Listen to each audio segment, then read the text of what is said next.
इतने हरामी लोग हैं साले मार्केट में, इतने कमीने कुत्ते टाइप के लोग हैं ना, मैं सच बता रहा हूँ, क्या बताऊँ आपको।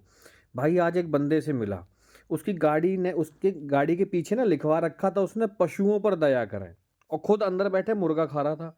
तो मैंने उसको बोला, मैंने भाई ये यार एक बात बता, इधर को सुन। मैंने तू यार बाहर लिखवा रखा पशुओं पर दया करें, अंदर तू मुर्गा पाड़ रहा, तो मतलब मुर्गा खा रहा है। तो भाई पता क्या बोलता है, हाँ तो भाई पशुओं पर दया तो करनी चाहिए ना, ये तो पक्षी है ना। मैंने कहा वाह, मैंने वाह बेटे वाह।